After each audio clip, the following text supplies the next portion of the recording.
Glória a Deus, a paz do Senhor Jesus, amém. Nos alegramos do Senhor nesse dia que o Senhor fez para ser engrandecido. Deus fez todas as coisas, criou todas as coisas e tudo para a glória dEle. Tudo para a glória dEle. Ele não precisaria, porque o Senhor, Ele é o Jeová, o autoexistente que se revela. Ele existe antes de qualquer tipo de entendimento, percepção nossa a respeito do que é tempo, de temporalidade. O Senhor, Ele já existe, mas nós precisamos compreender a razão pela qual nós estamos adorando, buscando ao Senhor, amém?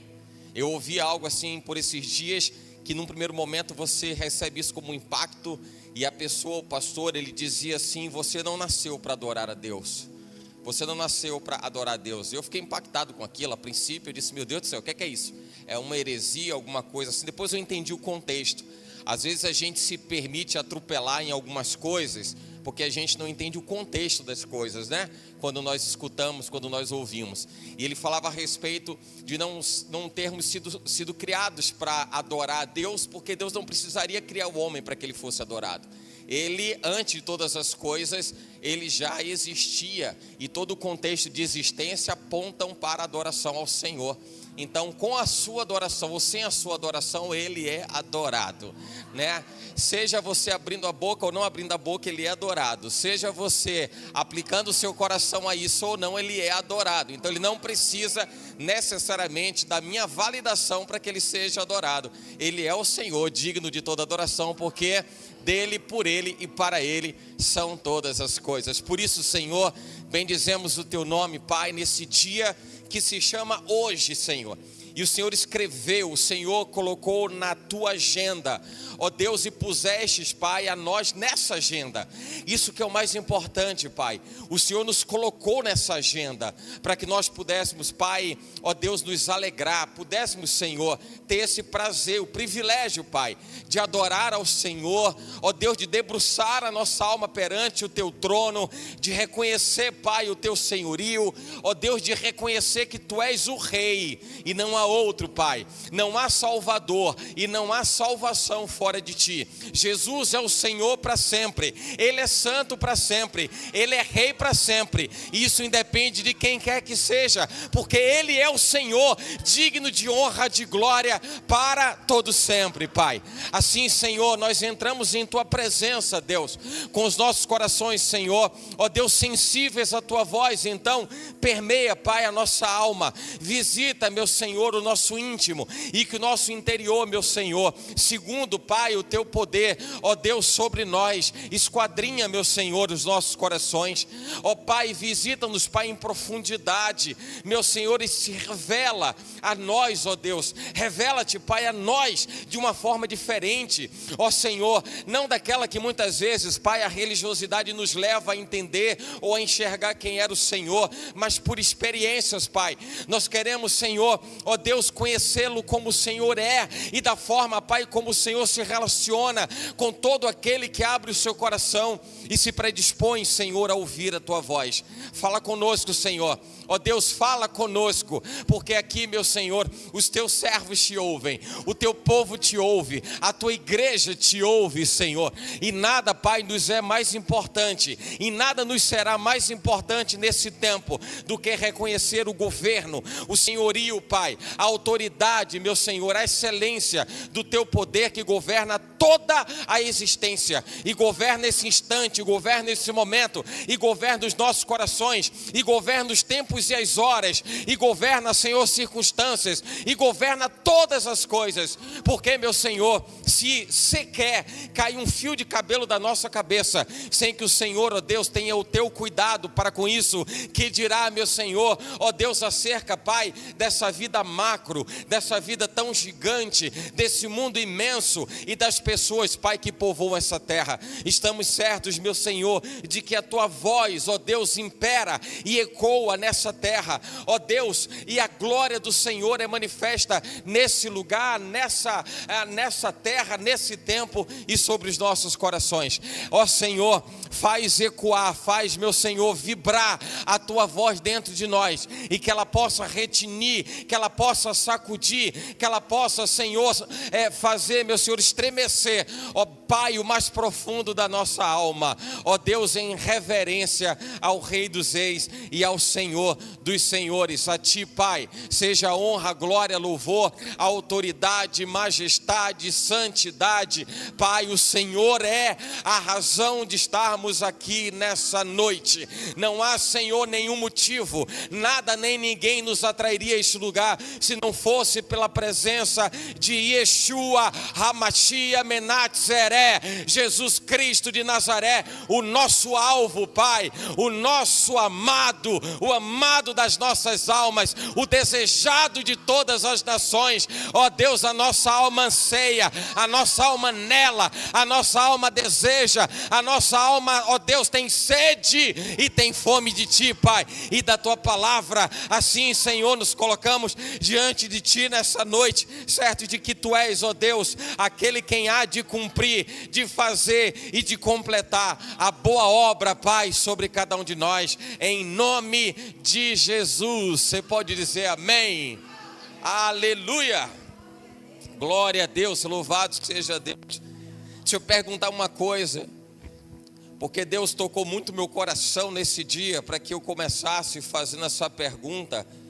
E a pergunta é assim: se Jesus voltasse agora, como que seria se Jesus voltasse agora?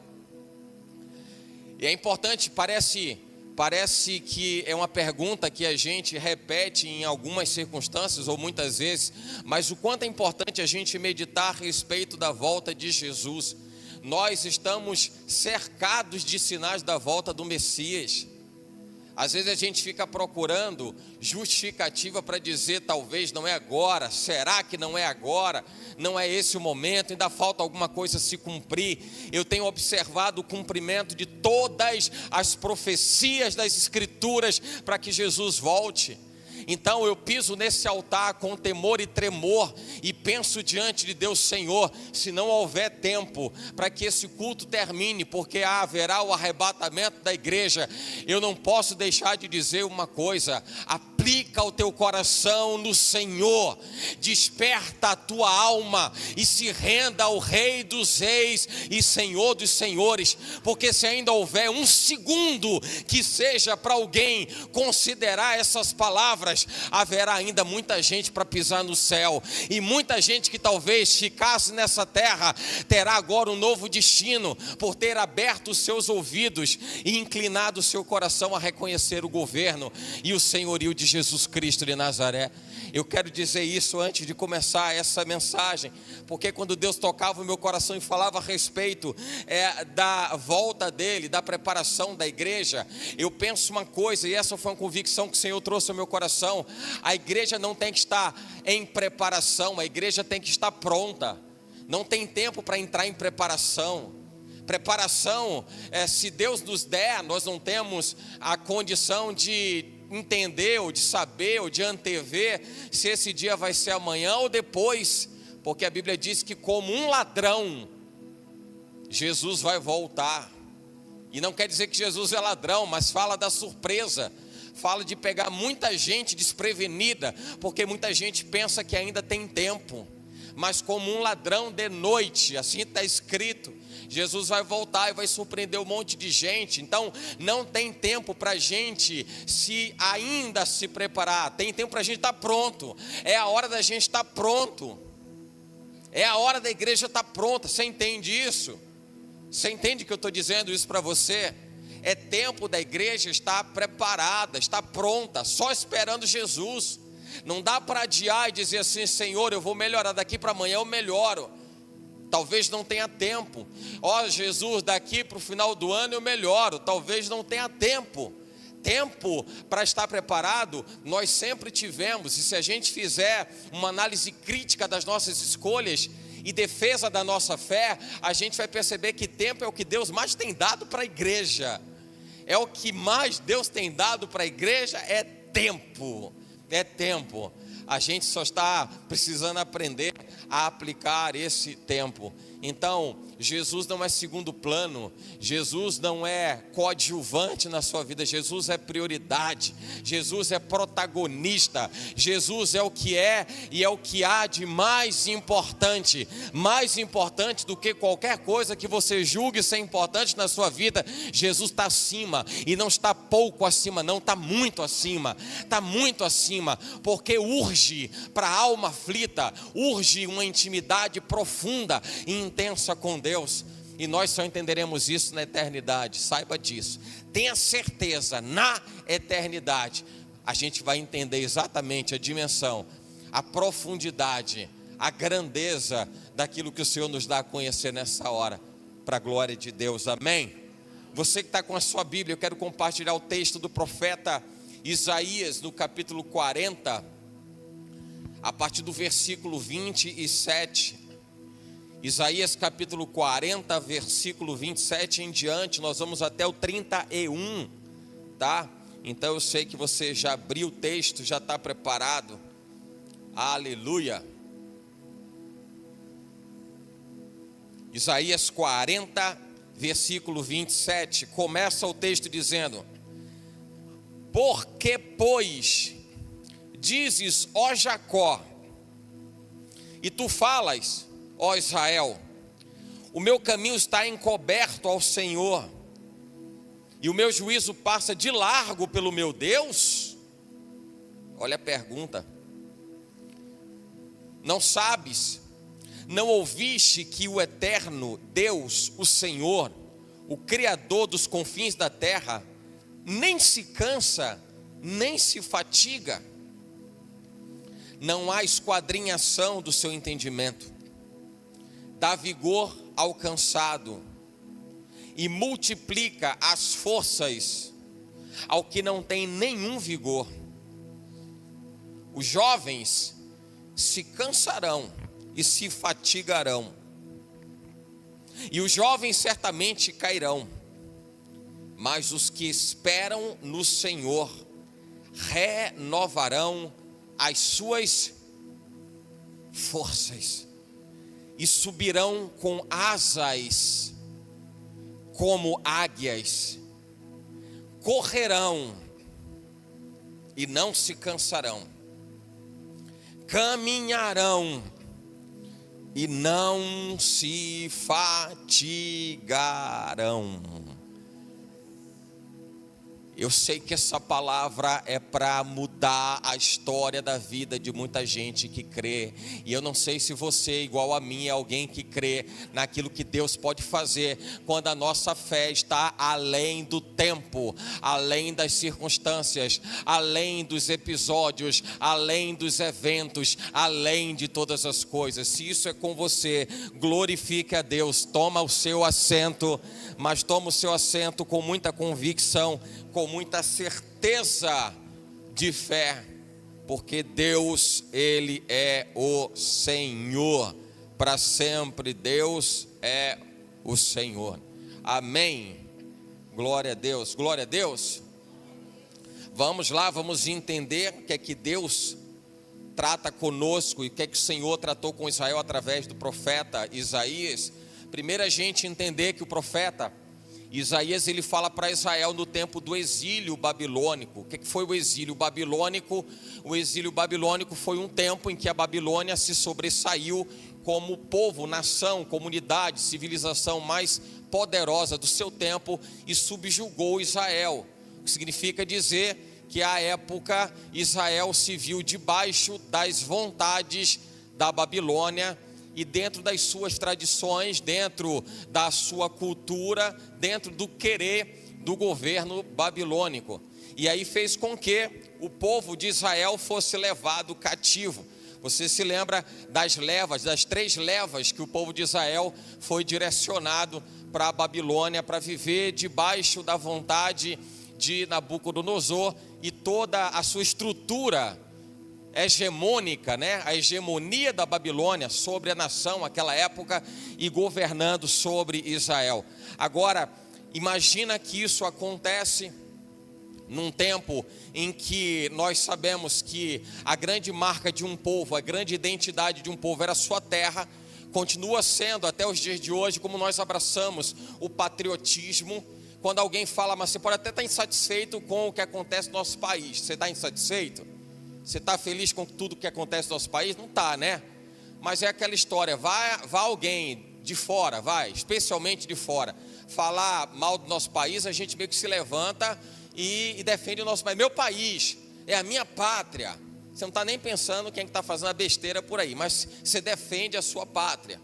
Me lembro que era a mesma coisa que acontecia na nossa época dentro de casa. Eu, meu irmão, meus irmãos, a gente poderia até sair ali, né? Minha mãe falava se engalfinhar, nem sei se existe essa palavra. Se engalfinhar existe. Se engalfinhar era meio que quebrar o pau ali. Mas ninguém se levantava contra um dos irmãos, porque era só alguém se levantar, os outros saíam em defesa. A gente defende, né? Porque é uma forma de expressar o reconhecimento, a identidade. A terra representava e representa a identidade. Israel agora está fora de sua terra. Israel está num lugar que não é o lugar que Deus tinha estabelecido e selado para Israel. Não era ali a nação de Israel. Imagina a autoestima daquele povo. Imagina o sentimento do coração daquele povo. Fora da sua terra, fora da promessa de Deus. E quando o profeta Isaías é levantado pelo Senhor para falar o que acontece, o exílio, é depois de muito tempo. O profeta Isaías encontra um povo muito debilitado espiritualmente, um povo que não conseguia mais acreditar em nada. Aí você começa a entender a razão da mensagem ter como pressuposto a fé além do tempo, porque tem coisas que começam a balançar muito as nossas certezas, as nossas convicções. Já vi muita gente boa no evangelho tropeçar. Muita gente da época que eu me converti e eu procurar saber como é que está a vida e encontrar alguém que se afastou completamente de Deus. E eu não sei, até por falta de contato, não sei as razões que levaram alguém a se afastar do Senhor. Mas eu posso dizer para você, se alguém que eu entendo e percebo que era alguém assim, boa, alguém bem no evangelho, ter se permitido afastar, imagina se nós não estivermos atentos, vigilantes às coisas que nos cercam. Se facilmente nós não seríamos tragados. Não é novidade para ninguém que o diabo, nosso adversário, anda em derredor, bramando como um leão, buscando a quem ele possa tragar. O que é que o diabo está esperando? Está esperando a brecha, irmão. O diabo está esperando a brecha, está esperando a oportunidade. É quando ele escracha o pecado, é quando ele pega e ele avoluma o pecado. A fresta de entrada do diabo na vida de alguém é pelo pecado. O pecado dá legitimidade para o diabo querer fazer o que ele quiser. É por isso que é difícil alguém numa condição, mas a Bíblia diz que nós pecamos, então não tem como fugir disso. Não, tem uma diferença muito grande. A Bíblia fala da nossa natureza pecaminosa. O homem inclinado para o pecado, porque desde a criação o homem se inclinou para o pecado. Uma coisa é a inclinação e o homem suscetível ao pecado. Outra coisa é o que a Bíblia diz, que você precisa ser firme e constante, sempre abundante no Senhor. Uma coisa é estar suscetível ao pecado, outra coisa é ser fiel até a morte para receber a coroa da vida. Não é pelo fato de alguém ser suscetível ou estar fragilizado perante o pecado, que essa pessoa não possa se colocar diante de Deus e com a autoridade de Jesus Cristo sobre a sua vida, botar o diabo debaixo dos seus pés. Porque como homem, Jesus fez isso no deserto, quando Satanás tenta ele, Jesus Cristo, por 3 vezes. E por 3 vezes, usando a autoridade das Escrituras, Satanás é envergonhado na presença de Jesus Cristo, homem. Jesus Cristo, homem, que não precisou usar o seu poder, senão o poder de Deus pelas Escrituras. Se você tem fome, transforma essas pedras em pães. Você acha que teria alguma dificuldade em Jesus transformar pedras em pães? Se fosse Jesus Deus, Jesus, partícipe ou parte integrante da Trindade, da Santa Trindade, da Trindade excelsa, da Trindade Santa. Jesus homem estava ali, irmão. Era Jesus que estava com fome, estava ali. Tem muita gente que está querendo bater o recorde de Jesus Cristo jejuando 40 dias. Vou bater o recorde, vou entrar no Guinness espiritual.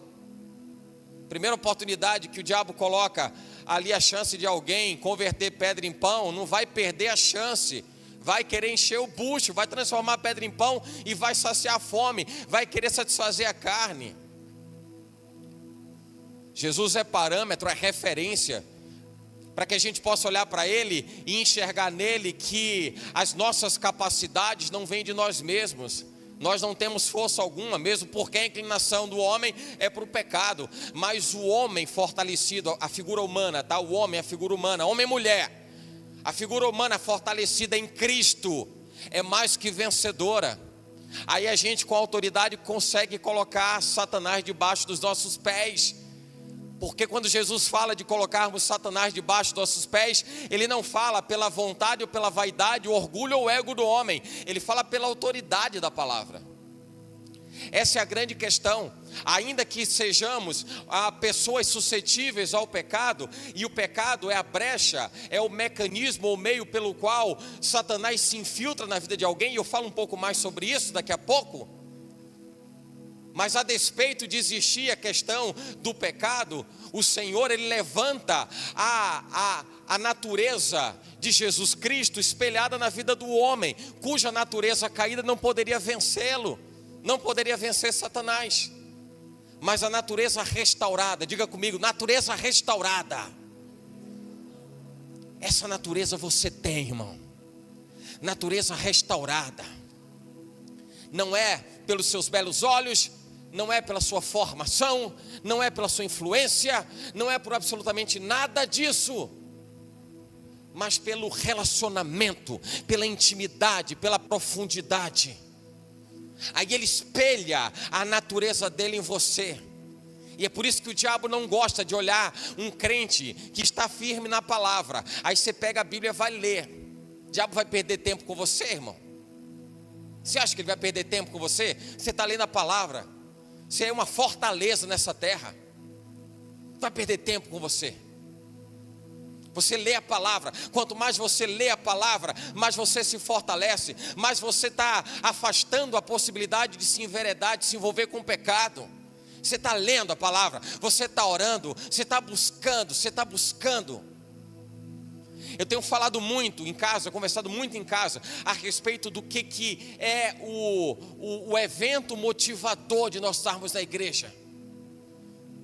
E agora não quero me referir somente à igreja, nós aqui, eu quero falar a igreja de Jesus Cristo na terra. O que atrai as pessoas a se verem como parte da igreja de Jesus Cristo na terra? Não é fazerem parte de uma tribo, parece que é uma facção.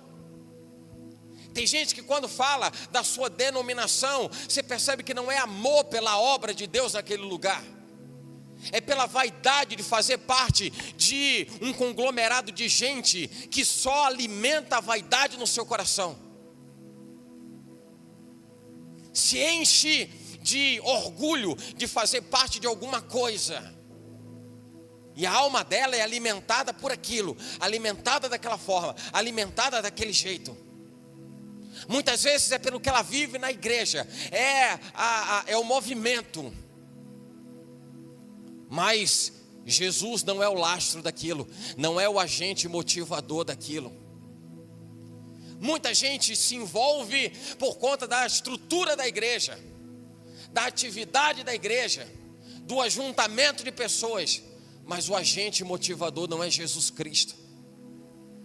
Quando o apóstolo Paulo disse: ninguém pode colocar outro fundamento além daquele que está posto.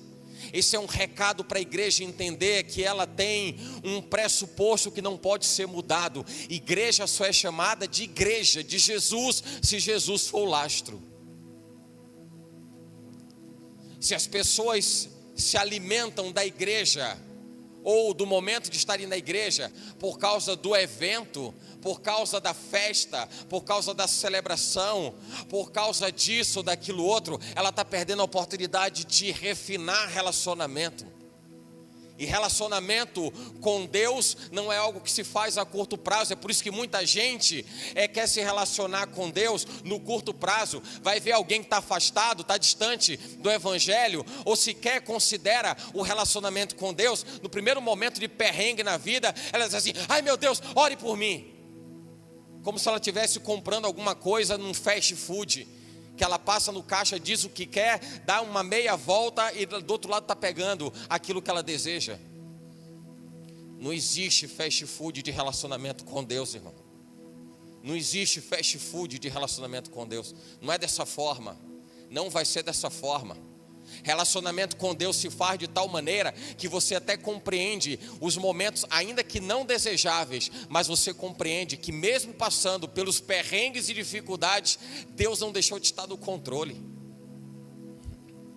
Você vai notar isso quando Jesus, ele aparece em meio à tempestade, mar da Galileia, revolto, alguns dos discípulos dentro de um barco, aquela sacudidela toda. E Jesus estava ali se aproximando, e as pessoas viam ele se aproximando ao longe e pensavam, é um fantasma. Alguém diz, não, é Jesus. Pedro diz, é Jesus, realmente é ele. E Jesus diz assim, agora vem Pedro, e anda aqui sobre as águas, vem se encontrar comigo. A gente está falando de circunstância, a gente está falando de mar revolto. Parece que quando a gente lê as escrituras, a gente fraciona a leitura, né? Parece que é assim, ó, mar revolto, para aqui, acabou o mar revolto. Começa agora a fase de andar em cima das águas. Não, a gente está falando de andar em cima das águas, com o mar revolto, com as águas batendo, com o vento soprando, com o barco subindo e descendo.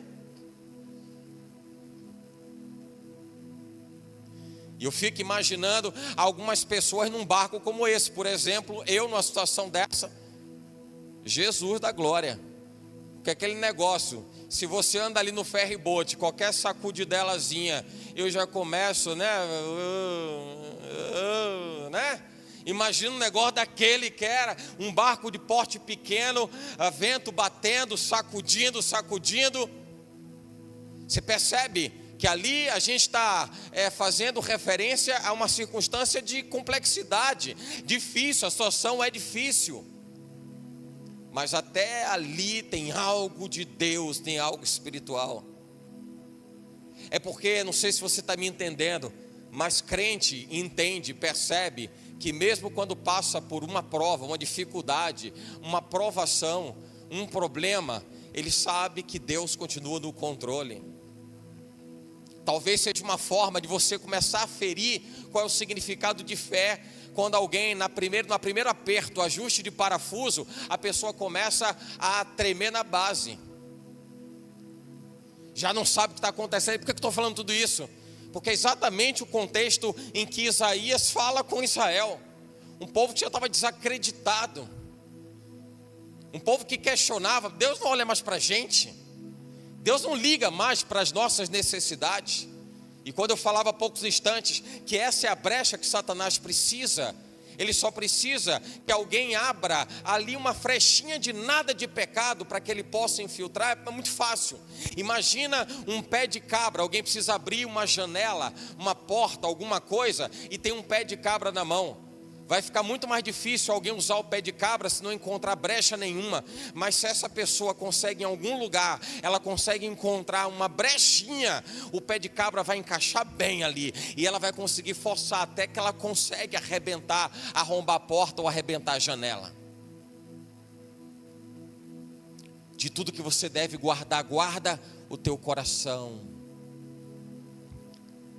O aprendizado de Deus através dos provérbios de Salomão falam, dentre outras coisas, de você guardar o seu coração, porque o seu coração blindado vai preservar você e o seu relacionamento com Deus, vai guardar você e o seu relacionamento com Deus. Pois bem, o que acontece naquela oportunidade é que o profeta Isaías se levanta para dizer para Israel: Israel, vocês estão duvidando, vocês estão esmorecendo, vocês estão se esquecendo. E eu vou dizer um negócio, viu, irmão? Eu conheço muito crente esquecediço, como diz a Bíblia. Muito crente que esquece. Fala para quem está do seu lado, irmão, você tem que ser um crente de boa memória. Fala aí para esse crente, irmão, você tem que ser um crente de boa memória. Uma vez alguém me disse assim, alguém compartilhou comigo, disse assim, alguém que se desvia do evangelho, alguém convertido, que se dizia do evangelho, nunca se converteu. Aquilo eu guardei no meu coração por muito tempo. E talvez seja uma frase extremamente polêmica. Mas conhecendo ao Senhor como eu conheço, as Escrituras como eu tenho conhecido, eu tenho que concordar com isso. Quem conhece Jesus não se apaixona por absolutamente nada nesse mundo. Quem realmente conhece Jesus, não consegue se apaixonar por mais nada nesse mundo. Nada, nada, nada, nada, nada.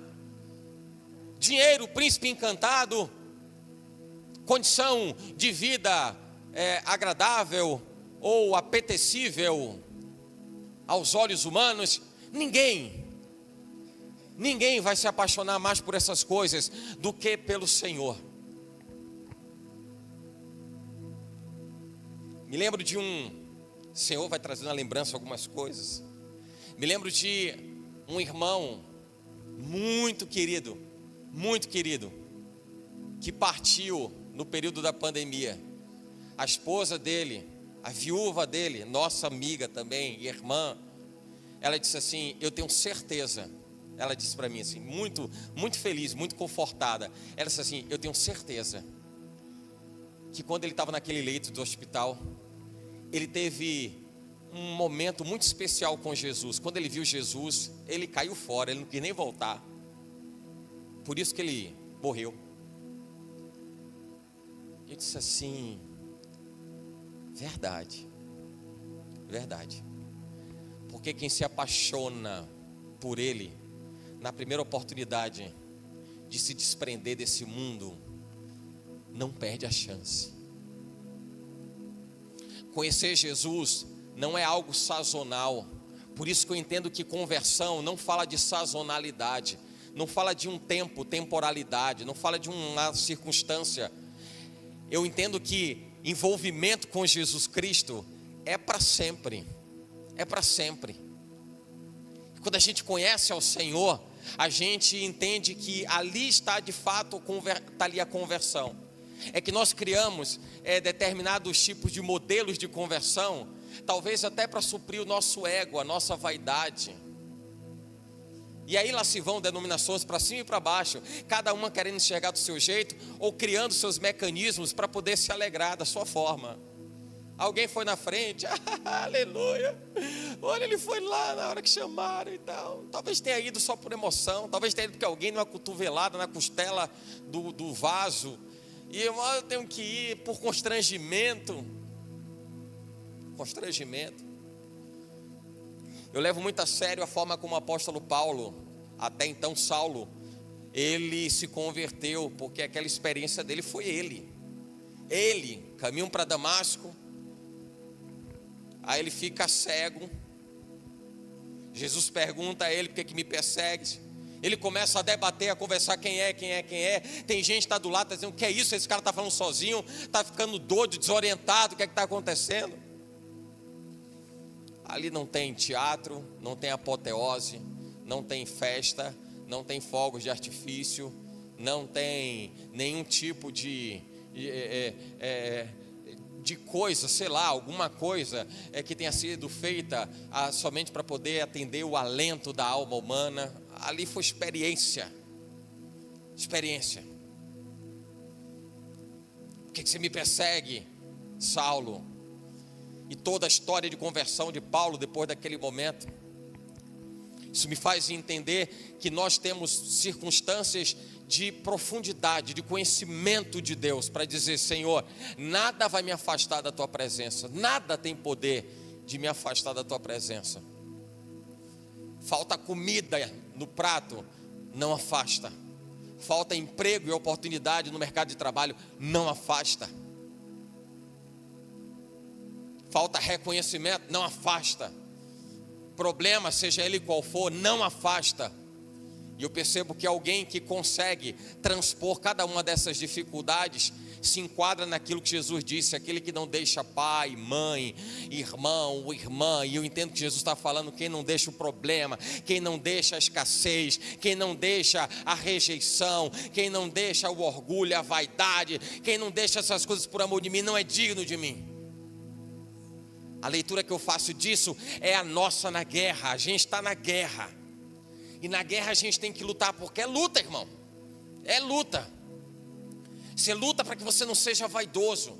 Você luta para que você não entre na carne. Você luta para você pensar assim, e você ter certeza de que você está agindo conforme o evangelho. Pô, peraí, eu estava com vontade de fazer tal coisa, mas peraí, calma.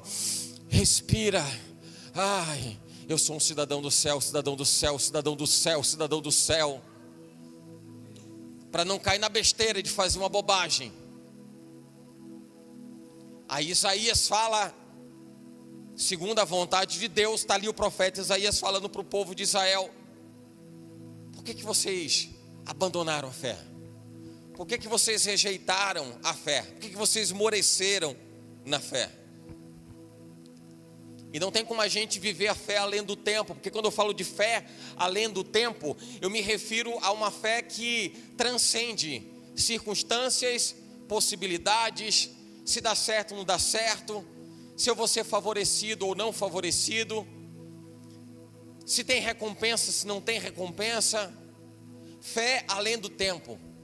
Aliás, diga-se de passagem, eu penso muito na aplicação da fé como sendo a nossa escolha e decisão de vida para alguma coisa que a gente vai usufruir no futuro. E não estou falando novidade nenhuma, porque Hebreus, o texto de Hebreus, diz isso: a fé é o firme fundamento das coisas que se esperam, e a prova e a convicção daquelas coisas que a gente não consegue ver. Então eu estou entendendo que a aplicação da minha fé, e a fé além do tempo, é entender que se eu andar na direção certa, e se eu fizer aquilo que está correto diante de Deus, eu já estou saindo em vantagem, ainda que eu não veja agora. Não tem problema. Deus nunca estabeleceu na aliança dele um compromisso de mostrar as coisas para você na hora que você quer. O compromisso de Deus para quem está com Ele na nova e eterna aliança, diga comigo assim, é o cumprimento da promessa. E a maior promessa, você vai entender isso quando Deus faz uma aliança. Você entende, encaixa isso. Quando Deus faz uma aliança com Abraão, qual era a promessa para Abraão? Terra prometida. Terra prometida. Tem um lugar para você. A promessa da nova aliança em Jesus Cristo é: eu vou para o meu Pai, mas não deixarei vocês sozinhos, deixarei o outro Consolador. Mas ele diz assim: eu vou para o meu Pai e eu vos tenho preparado morada. A promessa é a eternidade. A promessa na nova aliança é a eternidade. E as pessoas alimentam a promessa assim: é promessa, eita promessa, eita Deus, eu vou ficar milionário, promessa, a promessa, vou comprar aquilo que eu desejo, Senhor, vou começar a juntar dinheiro, vou encher porquinho aqui para tudo que é lado, mas depois saio quebrando porquinho, junto tudo, e na hora que somar, que bater ali o que eu preciso, a promessa não diz respeito a isso, irmão. Se nós esperássemos nessa promessa, estaríamos subjugando Deus, ou colocando Ele numa posição tão ínfima, que alguma coisa que foi criada pelos homens parece ser mais importante, ou parece chancelar a presença, a grandeza e o poder de Deus. Não precisa disso. Precisa de dinheiro criado por homens. Ele é o Senhor do universo, é o dono da terra, Ele faz todas as coisas. Não tem quem o impeça de fazer aquilo que Ele quer. E inescrutáveis são seus pensamentos, insondáveis os pensamentos de Deus. Quem pode sondar o coração de Deus, irmão? Quem pode sondar o coração de Deus? É quando a gente precisa entender que Deus sabe de todas as coisas, não como frase de efeito. Porque se tem uma frase que muita gente acaba usando errado, é essa: Deus sabe todas as coisas. E é claro que Deus sabe todas as coisas, mas Deus sabe de todas as coisas a ponto de dar para você aquilo que você precisa, da maneira que Ele quer, da forma que vai atender o propósito que Ele trilhou para a sua vida. E tem gente que duvida e diz assim: pô, como é que Deus me ama? Não me ama nada. Como é que Deus me ama? Como é que Ele me ama? Eu estou querendo comprar casa, não consigo. Estou querendo trocar carro e só misericórdia. Para acabar com o negócio, o Banco Central eleva a taxa Selic, financiamento está mais caro, juro está lá em cima. E eu juro que não quero pegar financiamento, eu juro. E o tal do juro. E quem disse que a promessa tem a ver com isso? E quem disse que o propósito de Deus tem a ver com isso? Eu tenho aprendido uma coisa na vida que diz respeito à nossa temporalidade de vida nessa terra e eternidade. Irmão, não tem nada que se compare à eternidade. Nada que se compare à eternidade. O que é a vida de alguém pelos seus 70, 80, 90, 100 anos, 120, diante da eternidade. Quando você se dá conta, nós estamos vivendo já o meio do ano. O ano começou anteontem, irmão. Já está no meio do ano. Depois de amanhã acabou o ano. Você se lembra no tempo que você era criança? Alguns instantes atrás, nós estávamos com uma pessoa da família que na época, ela se lembrando da época que eu conheci a pastora Neiva, ela era criança. Hoje ela tem quase 30 anos de idade e tem uma criança de 6 anos. Foi ali, foi outro dia. O tempo está voando, irmão. Isso aqui é muito breve, isso aqui é muito passageiro. Isso é um flash. Vida mesmo, eternidade. Vida na eternidade. Isso aqui é um flash, isso aqui é um estalar de dedos. Tiago escreve isso. O que é a vossa vida? Senão uma poeira que hoje existe e amanhã se desvanece. Amanhã dissipa, amanhã se desfaz. O pó é isso. E a Bíblia fala que a terra é o pó dos pés de Deus. Imagina a grandeza e excelência do Deus a quem servimos e como nós tratamos do relacionamento, da profundidade do relacionamento com Deus.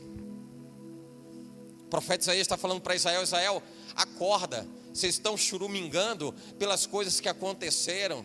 Olha o tempo que vocês estão vivendo aí aprisionados, debaixo do jugo de Nabucodonosor, e vocês estão reclamando, dizendo que Deus não viu. Versículo 27, né? O meu caminho está encoberto ao Senhor, o meu juízo passa de largo pelo meu Deus. Deus não olha para mim, Deus não me quer, Deus não dá atenção, Deus não está atento. A primeira coisa que o diabo vai querer encontrar na vida de um crente, mais ou menos, é achar onde ele se fragiliza pela dúvida. Porque a dúvida é o sinal da ruptura da fé. Veja, se a Bíblia fala em Hebreus que a fé é o firme fundamento do que se espera, a prova do que não se vê, então está muito claro que fé é algo indestrutível. Ou alguém tem ou não tem fé mais ou menos. Já viu alguém com fé mais ou menos? Ou tem fé ou não tem fé, é isso ou não? Tem fé ou não tem fé? Não é assim, está mais ou menos. Está aumentando e tal. Você pode até ter alguns elementos que construam sua convicção de fé, mas fé ou tem-se ou não se tem. Isso é claro. Para mim isso é muito claro. E é exatamente isso que o diabo procura encontrar na vida de alguém. Quando alguém está em dúvida, é um sinal de ruptura da fé. E foi o que o profeta Isaías estava encontrando no povo de Israel, ruptura da fé. Aí o profeta Isaías começa a lembrar a descrição, o chamado profético de Isaías para Israel, é lembrando Israel do que eles tinham vivido. Se lembra da promessa? Parece com a nossa vida aqui no Evangelho, também não é muito diferente não, viu? Mas a lembrança de Isaías era, se lembra, promessa, Abraão, Isaac e Jacó. Lembra dos nossos pais antepassados que foram tirados, né, com mão forte, braço estendido de Deus, tirou do Egito, levou pelo deserto, mas fez chegar na terra prometida. E Isaías começa a querer refrescar a memória do povo de Israel que estava esquecido. Por isso que eu falei alguns instantes atrás, irmão, a gente precisa ter boa memória. Olha o que Deus tem feito na sua vida, irmão. Você não precisa procurar alguma coisa apoteótica para dizer, meu Deus, eu tenho algo para dizer que Deus fez. Deus fez com que eu não tinha braço e o braço cresceu. A mesma coisa que aconteceu com o homem da mão mirrada. Fez crescer um membro onde não existia, onde era débil. Não preciso esperar isso. Eu só preciso entender a minha razão de existir. Ela por si só já define a grandeza de Deus, o poder de Deus, a majestade de Deus e o governo dele sobre mim, sobre você.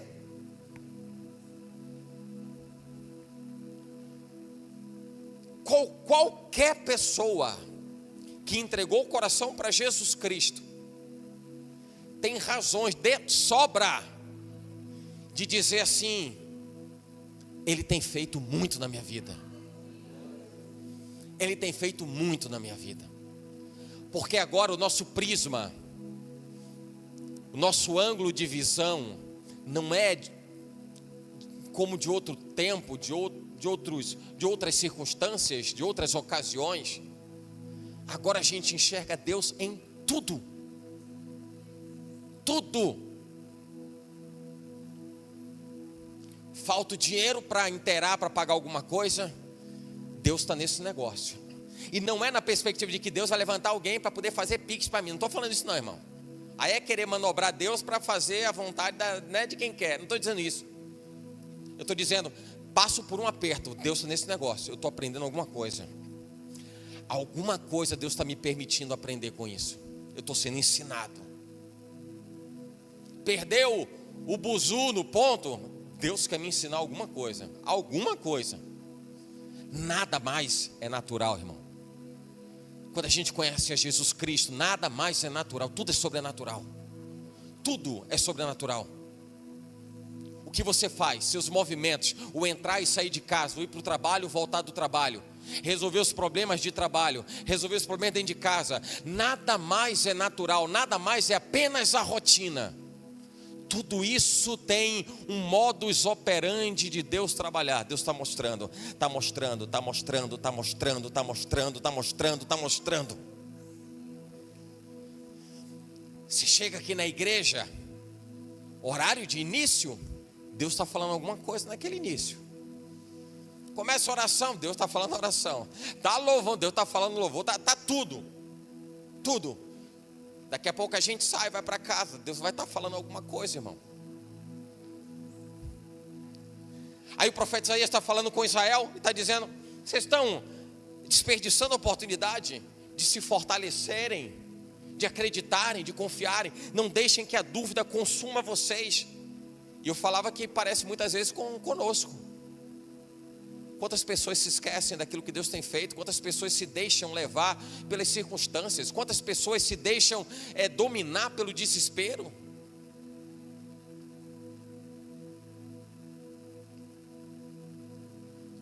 Ah, mas você não está sabendo, você não está entendendo o problema, a situação. Não tem, irmão, não tem.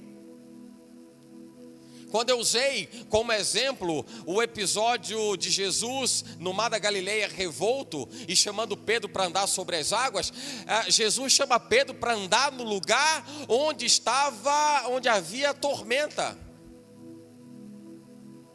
Talvez fosse mais lógico, dentro de uma lógica humana, claro, alguém pensar assim: não, então Jesus acalma o mar, acalma os ventos e diz: ande sobre as águas. Não foi assim. Não para o mar para andar em cima das águas. Jesus diz: venha por cima das águas, mesmo com o mar revolto. Então está tudo certo. Por isso que eu entendo que mesmo nas adversidades, Deus tem alguma coisa nesse negócio. Andar por cima das águas eu vou. Estejam as águas mansas, serenas, ou estejam as águas revoltas. Não importam as circunstâncias, Deus vai me fazer andar sobre as águas. Seja como for, Deus vai me fazer andar sobre as águas. Esse era o alerta que o profeta Isaías levava para Israel. Esquecendo Israel. E aí está começando a questionar Ó Deus, por quê? Deus não se lembra mais de mim, Deus não dá mais atenção, Deus isso, Deus aquilo. Você está esperando o quê de Deus, senão que você se posicione como homem de fé, como uma mulher de fé, como alguém que tem convicção? Você está esperando o quê, se não é esse o tempo que Deus te prepara para a eternidade? E Deus te fortalece para você ser um homem de fé, uma mulher de fé, um homem de fé inabalável, uma mulher de fé inabalável. Você está esperando somente as coisas que possam te acontecer nessa vida? O apóstolo Paulo fala em 1 Coríntios capítulo 15, versículo 19, se nós esperarmos em Deus somente nesse tempo, nessa geração, nós somos os mais miseráveis dos homens. Está esperando em Deus apenas pelo que as coisas venham a acontecer, para se dizer, Deus está muito comigo ou está pouco comigo? Como muita gente passou a se relacionar com Deus em épocas de campanha. Houve um tempo em que as pessoas enchiam igrejas em época de campanha. E aí aconteceu um negócio absurdo. Porque a Bíblia fala que Deus espera que nós sejamos os seus companheiros. Não é? 1 Coríntios capítulo 3. Vós sois cooperadores de Deus. O cooperador anda junto. Por isso que nós nos chamamos de cooperadores. Ele está ajudando, ele está andando junto. E Deus espera encontrar companheiros. Mas Deus encontrava muitos campanheiros. Só aparecia em época de campanha.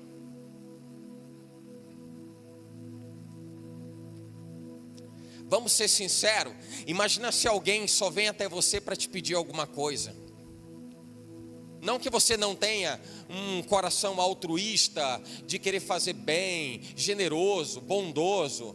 Mas imagina alguém que só diz assim, ó, me dê alguma coisa, me dê alguma coisa, me dê alguma coisa, me dê alguma coisa, me dê alguma coisa, me dê alguma coisa.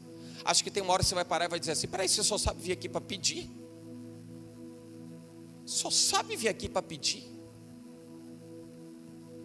Não à toa o Senhor, através de Tiago também, ele diz assim, pedis e não recebeis, porque pedis mal, para gastardes dos vossos próprios deleites. É muita gente que só quer relacionamento com Deus para pedir. Desde quando alguém precisa pedir aquilo que é seu? Eu não preciso me relacionar com Deus para pedir a Ele. Eu preciso me relacionar com Deus para abrir o meu coração e dizer para Ele o que me afeta, o que me traz intranquilidade, o que me traz desconforto. Eu preciso ser transparente, preciso de um relacionamento transparente com Deus. E Ele é fiel para fazer muito mais abundantemente, além daquilo que nós pedimos ou do que nós pensamos, segundo o poder dEle, que em nós opera. Não preciso dizer, por favor, me dê, me dê, me dê. Eu só preciso me relacionar com Deus e dizer, Senhor, eu confio em Ti. A minha vida está posta aos Teus pés. Eu estou, Senhor, dobrado diante da Tua presença. Eu preciso do Senhor. Eu dependo do Senhor. E se Deus fizer, Ele é Deus. E se não fizer, Ele é Deus. Se a porta abrir, Ele é Deus. Mas se fechar, continua sendo Deus. Eu começo a entender que esse é um crente maduro, que não o busca pelo que Ele pode dar, mas o adora pelo que Ele é. Simples assim. E o profeta Isaías estava sacudindo Israel para dizer, vocês esqueceram de tudo isso. Ouviram e se esqueceram. Para pensar, irmão. Será que a gente não está vivendo isso nesses dias? Quantas pessoas têm ouvido? E você procura de um lado, procura do outro. Cadê ela? Mas onde ela está? Cadê essa pessoa? Cadê aquela pessoa que eu tinha como referência de homem de Deus, mulher de Deus? Por que ela não está se relacionando com Deus? Por que não tenho visto ela na igreja? Por que não tenho visto os frutos? Por que não tenho visto os resultados? Porque a árvore é conhecida pelos frutos que ela dá, que ela promove. E isso não vem dela, isso é de Deus, é dom de Deus. Mas onde é que estão esses frutos? Onde é que estão as nossas obras, que a Bíblia diz que precisam ser reveladas, mostradas aos homens, não pela vaidade para o próprio homem, mas para mostrar quem é Deus e o que Deus faz, somente por isso, sem nenhum tipo de recompensa em troca. Mas onde está aquela pessoa? E eu percebo que aconteceu isso com Israel. O que afetou a grande massa, a grande nação de Israel foi assim: olhava-se para um lado, tem alguém que está reclamando de Deus porque está passando pelo que estão passando. Aí ele olhava para o outro e enxergava alguém que estava reclamando pelo que estava passando. Olhava para trás, tem alguém reclamando pelo que está passando. E aí a grande massa é contagiada. A grande massa é contagiada. Por isso que eu reputo a igreja uma grande missão. Nós temos uma grande missão. A igreja de Jesus Cristo tem uma grande missão. Vai buscar qualquer tipo de pesquisa que se faça. Você vai encontrar um monte aí pela internet, aí afora. Pesquisa de quem está no Evangelho, não está no Evangelho. Quem crê em Deus, quem não crê em Deus. Eu vi um influenciador digital fazendo uma enquete e entrando em algumas universidades públicas, onde a ideologia de esquerda prevalece muito, né? É bem destacada, bem proeminente. E ele levava algumas fotos, e dentre essas fotos tinha lá a foto de Che Guevara, tinha a foto de Fidel Castro, tinha a foto de Paulo Freire, tinha a foto de um monte de gente, Karl Marx, e aí tinha uma foto de Jesus Cristo. E aí ele perguntava, talvez vocês encontrem aí pelas redes sociais, ele perguntava assim: você passaria um dia ao lado dessa pessoa? Vai dizendo sim ou não. Se você abrir mão, se você escolher uma, está abrindo mão da outra. Aí mostrava lá Karl Marx. Aí alguém dizia assim: eu passaria um dia com Karl Marx. Mas aqui Che Guevara, você passaria um dia com Che? passaria. Então você abre mão de Karl Marx? Sim, abro mão. Então Che Guevara. Aí ele continuava. E entre ele Fidel Castro? Não, esse aqui e tal. E entre esse Jesus Cristo? Todas as pessoas que foram perguntadas, todas, umas 6, 7 pessoas eu acho, ali naquela enquete, na apresentação e tal, nenhuma disse que passaria um dia com Jesus Cristo. Você pode dizer: não, mas pode ter sido manipulado e tal. Não vou entrar nesse mérito, nem é o propósito. Eu quero trazer a reflexão que existe pelo menos alguém que não passaria um tempo com Jesus Cristo. E não é que a gente tem que fazer essa pessoa mudar de ideia, porque cada um vai ter que responder sobre si mesmo. Cada pessoa responde pela sua alma. Mas eu falo até onde a gente pode ir. O que a gente precisa fazer, a gente precisa fazer até onde a gente conseguir ir. A questão aqui, e o que está em voga nesse momento, não é nesse instante a decisão que cada uma tomou por passar ou não passar um tempo com Jesus. É o que nós precisamos fazer para levar essas pessoas a saberem quem é Jesus. E essa é uma grande missão, porque qualquer enquete por aí afora, em redes sociais, você vai perceber que a grande maioria, a grande massa, não conhece, ou só conhece de ouvir falar, ou acha que é apenas a parte de um rito religioso, e não sabem quem é Jesus. Não sabem quem é Jesus. Elas precisam ver, elas precisam saber quem é esse Jesus que você não larga por nada, ou você larga ele. Você está disposto a largar Jesus por alguma coisa? Sim ou não? Romanos capítulo 8, versículos 38 e 39, você conhece essa passagem? É o apóstolo Paulo dizendo: porque estou bem certo de que nem morte, nem vida, nem anjos, nem principados, nem potestades, nem o presente, nem o porvir, nem altura, nem profundidade, nem alguma outra criatura nos poderá separar do amor de Deus em Cristo Jesus. Imagina se você mostrar essa paixão por Ele. Eu não abro mão de Jesus. O quanto você consegue ser o influencer de Deus nessa geração.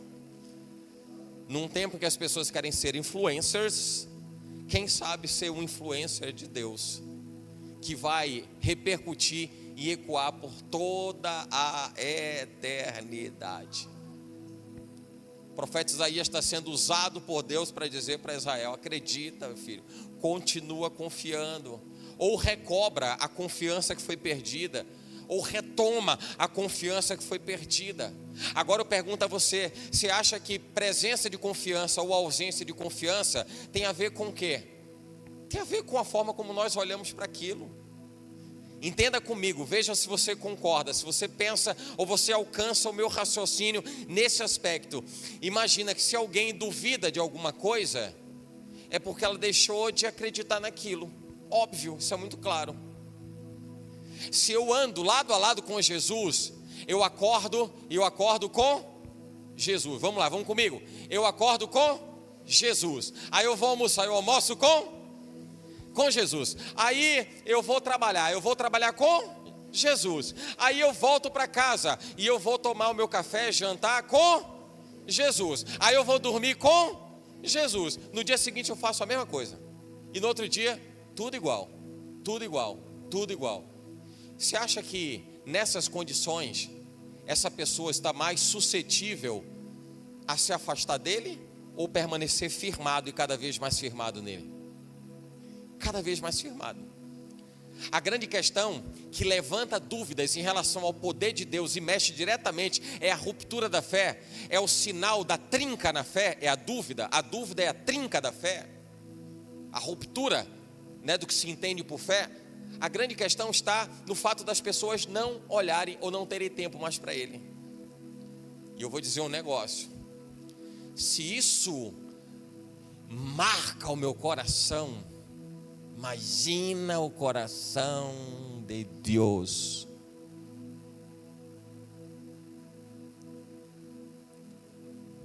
Alguém na América do Sul ouviu isso? Imagina o coração de Deus, irmão. Imagina o coração de Deus. As pessoas pararam de olhar para Deus e de entenderem que Ele é a razão da sua própria existência. E elas começam então a viverem seduzidas por outras coisas. Aí você começa a perceber por que muita gente acaba se inclinando por exemplo, para o trabalho. Eu não estou dizendo que trabalhar é coisa ruim não, irmão. Mas já vi muita gente abraçar tanto trabalho que se afastou de Deus. E a pessoa dizia assim, Deus me deu o trabalho, Deus me deu. E eu pensava assim, meu Deus, eu só estou ocupando esse sujeito tanto. Qual tempo que ele vai ter para o senhor? Deus deu trabalho. Aí ele se afastou. Eu fiquei pensando, será que foi Deus que deu mesmo? Às vezes a gente quer se alimentar ou tentar sustentar uma fé para atender uma vaidade, o ego humano. Deus me deu trabalho. Deus nem participou da decisão daquele negócio. Tem gente que aceita o trabalho e assim, perguntou a Deus, o senhor quer esse negócio? Deus me deu, aleluia. Eu trabalho 4 horas de relógio, ganho 10 salários mínimos, Deus me deu. Quem disse, irmão? É porque o negócio é bom. Quem quer trabalhar 4 horas e ganhar 10 salários mínimos? É legal, né? Peraí, mas Deus está nesse negócio? É só porque é bom? Aí a gente quer alimentar o nosso ego dizendo, Deus está nesse negócio. A gente não pergunta, a gente carimba e diz assim, Deus está. Tem gente que está sendo mais Deus do que Deus, hein? Porque diz que Deus deu. Não deu nem a oportunidade dele dizer, não foi bem assim e tal. As pessoas deixaram de olhar para Deus. Olham para muito, mas eis que tem pouco. E o pouco que lhes vem é como um saquetel furado. Aí as pessoas ficam olhando para um monte de coisa, querem fazer um monte de coisa, e não olha mais para Deus. Não é mais importante olhar para Deus, não é importante. Deus é só aquele quem dá. As pessoas não querem se relacionar com o Deus que dá. As pessoas querem se relacionar com o que o Senhor lhes proporciona. Querem a recompensa, querem as bênçãos, querem aquilo que vai satisfazer as suas vontades. Onde é que está a dependência de Deus nisso? Alguém que olha para o trabalho está demonstrando que a dependência dele é de quê? É do trabalho. E se essa pessoa perder o emprego, ela vai entrar em parafuso, ela vai ficar alucinada, porque perdeu o emprego. Meu Deus, o que eu vou fazer da vida? Eu guardo uma frase que minha mãe sempre disse: nasci nua e hoje eu estou vestida. Ela sempre falou isso, sempre fala isso. Nasci nua e estou vestida. O que vai ser do trabalho? Meu Deus do céu, o que vai ser sem o trabalho? O que vai ser sem o trabalho? É que o Deus que não deixa que você mendigue o pão, ou a sua descendência passe fome, Ele vai prover. Simples assim. Simples assim. Mas com essa calma toda? Não, posso ser mais calmo ainda. Deus faz acontecer. E aí Isaías está falando para aquelas pessoas: vocês estão preocupadas, vocês deixaram de olhar para Deus, reclamam, não sabes, não ouvistes que o eterno Deus, o Senhor, o Criador dos confins da terra, nem se cansa, nem se fatiga, não há esquadrinhação do seu entendimento, ninguém pode entender e esquadrinhar os pensamentos de Deus, dá vigor ao cansado, multiplica forças ao que não tem nenhum vigor. Sabe o que Isaías está falando para Israel?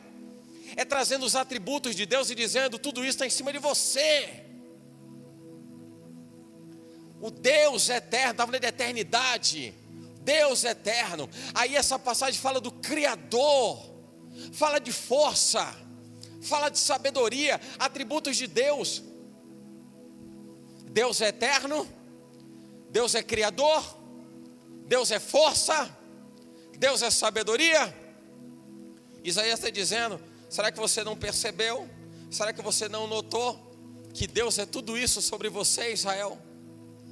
Só que você está rejeitando porque você colocou os seus olhos no lugar errado, pôs os seus olhos no lugar errado. E esse é o grande problema das pessoas, quando elas passam a olhar para o lugar errado. Olhando para o lugar errado. Olha para Jesus, irmão. Não olha para as circunstâncias, não olha para eventos. Eu já falei aqui nessa mensagem: qualquer que seja a experiência que você viva, estando ela debaixo da direção de Deus, isso prova você, isso aperfeiçoa a sua natureza, isso modela o seu caráter. Quem foi que disse para você que relacionamento com Jesus é você viver somente as benesses da vida? Quem disse que relacionamento com Deus é para você acordar num dia e estar viajando pelo mundo afora sem gastar um centavo? É você acessar o seu aplicativo bancário e está lá um dinheiro que você não sabe de onde veio, só para você dizer: que bênção, Deus está dando dinheiro, Deus está dando viagem, tem comida que apareceu do nada no armário. Quem disse, irmão, que é isso? Então você não está querendo relacionamento com Deus? Deve ter lido alguma historinha infantil de gênio de lâmpada que esfrega e faz pedidos.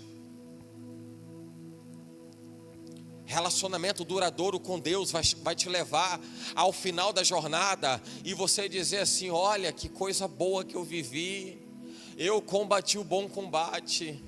Combater o bom combate é dizer assim: olha, passei por lutas, tiveram momentos bons, mas também teve perrengue para tudo que é lado.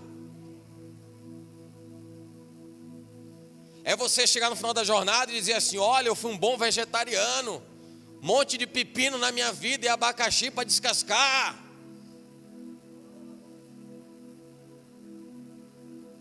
Mas eu guardei a fé, encerrei a carreira. Guardei a fé, encerrar a carreira é dizer: Deus, olha, eu atravessei tudo isso que eu podia ter atravessado, mas eu não negligenciei o que havia de mais importante: o Senhor na minha vida.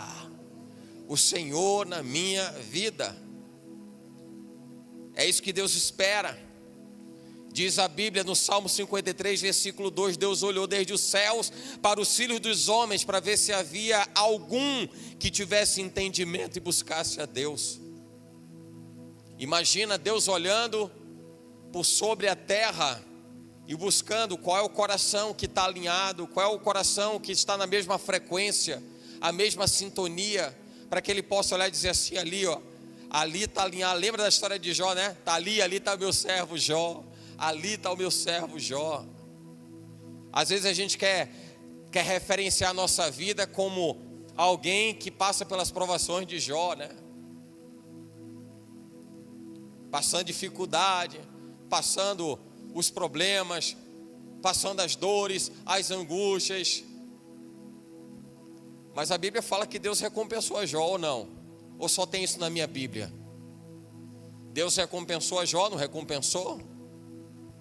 E não que você tenha que viver por recompensas, mas eu trato da recompensa como algo que é natural e que não vai mudar a minha forma de relacionamento com Deus, porque eu não vivo pela recompensa, eu vivo pelo processo relacional com Deus.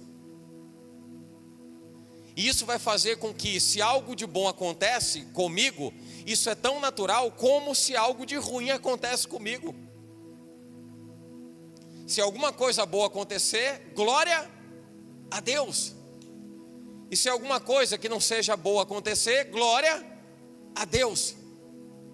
Porque eu não espero resultados para poder aferir o meu nível de relacionamento com Deus. Não é pelo final da história, é pelo que eu desenvolvo no caminhar, é pelo que eu desenvolvo na caminhada, na jornada com Deus.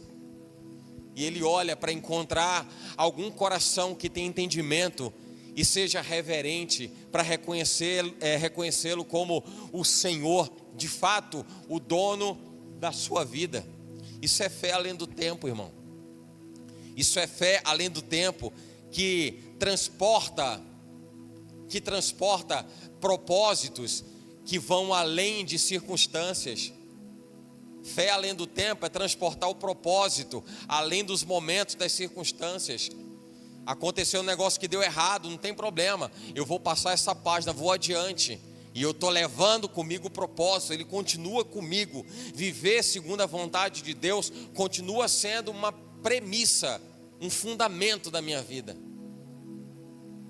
Todo esse recado de Isaías, do profeta Isaías, foi para dizer para Israel que eles precisavam compreender, ou redimensionar, ou ressignificar o sentido de fé. Ressignifique o sentido de fé. Eu quero trazer isso para você. Ressignifique o sentido de fé. O que é que te faz andar na presença de Deus? Quando o Senhor ele fala pelo profeta Isaías, e aí fechando esse capítulo 40, versículos 30 a 31, os jovens se cansarão e se fatigarão, e os jovens certamente cairão. Aí ele fecha dizendo, mas os que esperam no Senhor. Quando o profeta Isaías faz esse contraponto dos jovens, é a mesma percepção que você pode ter. O que é que se entende, se espera de um jovem? Jovem tem força, tem ímpeto de fazer, criatividade, bora. Às vezes tem que sacudir um jovenzinho que fica meio paradão, mas tudo bem. Mas é o que se espera do jovem, bora, vamos para cima, vamos para frente. Aí Isaías está dizendo, os jovens vão se cansar, os jovens vão se fatigar, os jovens certamente vão cair. Não é pelo que você alcança, não é pelo que você conquista, não é pelo que alguém te oferece, não é. É pelo que vale o meu relacionamento com meu Pai. É o quanto vale amá-lo sob qualquer preço. Não é sobre o que vai dar certo, o que vai dar errado. É sobre escolher viver uma vida na presença de Deus. E aí o profeta Isaías fala, mas os que esperam no Senhor renovarão as suas forças, subirão com asas como águias, correrão e não se cansarão, caminharão, não se fatigarão. Por conta do quê? Por conta da motivação. Quem busca uma motivação nessa vida, se cansa, se fatiga e cai. Diga comigo, se cansa, se fatiga e cai. Mas quem busca a sua motivação no Senhor, esse renova as suas forças. E se ele renova as forças, ele não cansa. Subirão com asas como águias, correrão, não se cansarão. São aqueles que se renovam em Deus, são aqueles que esperam em Deus. Subirão com asas como águias, correrão e não se cansarão, caminharão, não se fatigarão. Qual é a motivação? 1 Timóteo 4,8. Porque o exercício corporal para pouco aproveita, mas a piedade para tudo é proveitosa, tendo a promessa da vida presente e daquela que há de vir. A motivação diz respeito ao que Deus tem me impulsionado a viver e aquilo que está preparado para que eu possa usufruir na eternidade. Amém.